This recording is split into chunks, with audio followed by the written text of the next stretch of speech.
ఏం మారింది, కాంగ్రెస్ వచ్చినాక ఏమన్నా మంచి పని జరిగిందా అంటే నాకంటే బాగా మీకే తెలుసు. 2 ఏళ్లలో ఒక్క ఇల్లు కట్టలేదు, ఒక్క రూపాయి శాంక్షన్ చేయలేదు, ఒక్క గరీబోనికి కూడా కొత్తగా ఒక స్కీమ్ పెట్టలేదు. ఎట్లా అనిపిస్తుంది మరి ఇందిరా బిల్లు రావడం? సూపర్ ఉంది అన్న, బాగుందా? బాగుంది. తెలంగాణ వచ్చినాక డబుల్ బెడ్రూమ్ కట్టిరా, మీ ఊళ్ళో కట్టిరా? రాలేదు, మొత్తం ఒక్క డబుల్ బెడ్రూమ్ కట్టలేరా? ఒక్కటి కూడా రాలేదు. చాలా బాగుంది. రైతు భరోసా బాగానే ఇచ్చిండు, మన ఇందిరమ్మ ఇండ్లు, రుణమాఫీ, ఇంకేం కావాలి మాకు. చాలా బాగా చేస్తున్నారు మా సార్, చాలా సంతోషంగా ఉన్నారు. సంబరాలు కూడా చేసుకుంటారు చాలా రైతు. నేను రైతునే, నాకు రుణమాఫీ అయింది. నాకు ఇంటికి కరెంట్ బిల్లు ఫ్రీ.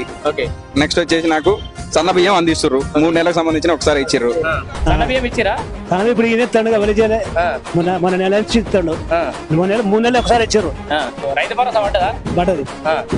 ఇప్పుడు రేషన్ కార్డు ఎట్లా ఊర్లో? 100% బగ్ వచ్చిన అప్పుడే 10 ఏళ్ళ కొలవాళ్ళు కనిచ్చిండు, ఒక్కరు కూడా ఇవ్వలేదు.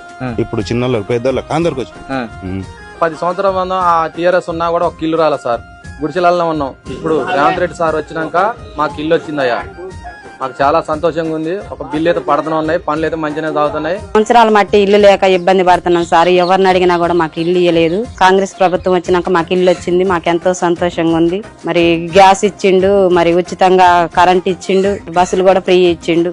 మా టీఆర్ఎస్ వాళ్ళు మమ్మల్ని ఎవరు పట్టించుకోలేదు. మా కాంగ్రెస్ పార్టీ తరఫున మాకు ఇల్లు ఇచ్చింది. మాకు